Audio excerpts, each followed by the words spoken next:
Breaking as we come onto the air, a police officer killed and another hit in their bulletproof vest. Within the last 90 minutes, News Chopper 2 was over the scene as officers captured a suspect during a massive manhunt. We have a team of reporters and photographers on the ground and in the air to bring you every angle with live Team 2 coverage. Live, local, late breaking. This is Channel 2 Action News at 4 p.m. Coverage you can count on. Breaking right now, a police officer is dead. Another is recovering after police say a gunman opened fire. Good afternoon. Thanks for joining us. I'm Wendy Corona. And I'm Craig Lucy. Just in the last 90 minutes, police captured their suspect after a massive manhunt here in Polk County. We had to blur this video because authorities found this man naked near woods. This is new video, police taking him right into jail. And those of you with the WSB-TV News app first got the alert about the major development. We do have a team of reporters and photographers spread out to bring you every angle of the shooting and the capture. We begin our live Team 2 coverage with Channel 2's Richard Elliott. Richard, you questioned the suspect as police let him in. There's an awful lot going on. Let me get you caught up on what happened here at the Polk County Jail just within the past 35 minutes. I want to show you some video that we shot of Seth Spangler as Polk County deputies and Cedartown police pulled him out of that patrol car and led him into the jail. We do understand that at the time of his arrest, he did have active warrants for probation violation. Now, I want to show you some other video that we shot from News Chopper 2 of the moment police pulled Spangler out of the woods and placed him under arrest. He is now a suspect in the shooting of the two Polk County police officers.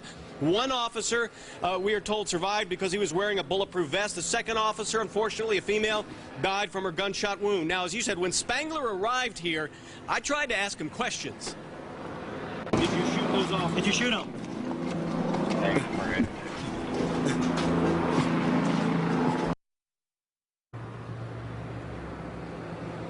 Now, we do understand that there is a second suspect also under arrest. The wounded officer, we were told, were treated and released from Polk County Medical Center. He is now, we're told, at home resting comfortably. The body of the slain officer was transported to the GBI.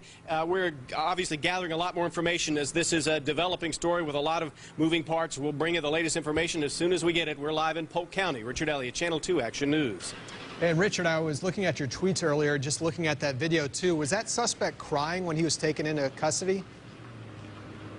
It seemed like he was crying a little bit. When I questioned him, when I asked him if he had shot the officers, it appeared as if he was going to answer the question. His bottom lip trembled a little bit. It looked like he started to try and mouth some words, but then I guess he thought better of it and kept silent. All right, Richard live for us, and we have some more details on the area where exactly this happened.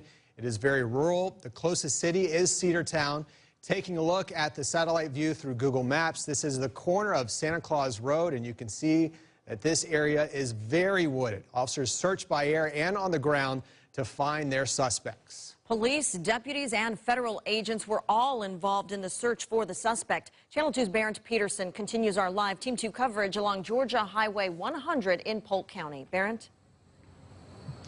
Law enforcement absolutely swarmed this area, setting up a perimeter to keep the suspect pinned in while they search for him both by air and on the ground. We found the highest concentration of officers near the crime scene along Santa Claus Road. Police and deputies from surrounding counties, state troopers, Homeland Security, you name it, and all of them heavily armed.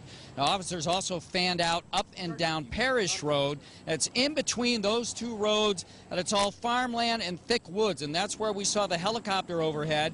So authorities must have believed that that's where Seth Spangler was hiding, and he was captured around 10 minutes to 3 this afternoon. While we talked to residents along Santa Claus Road, not far from the crime scene, we'll be going over those interviews, and we'll bring them to you. Reporting live in Polk County, Barrett Peterson, Channel 2 Action News. Now, this is another look at the suspect police were searching for. His name is Seth Spangler. We want to take you back to the moment right after officers took him into custody. News Chopper 2 was over the scene as they led him to a patrol car. That video, however, is a bit blurred because at the time, Spangler was not wearing any clothes. You can count on Channel 2 Action News for continuing coverage. Another look at the moment police brought one suspected shooter out in handcuffs. This happened just about 30 minutes ago. Investigators expect to release new information in the next half hour. We will, of course, have that for you live.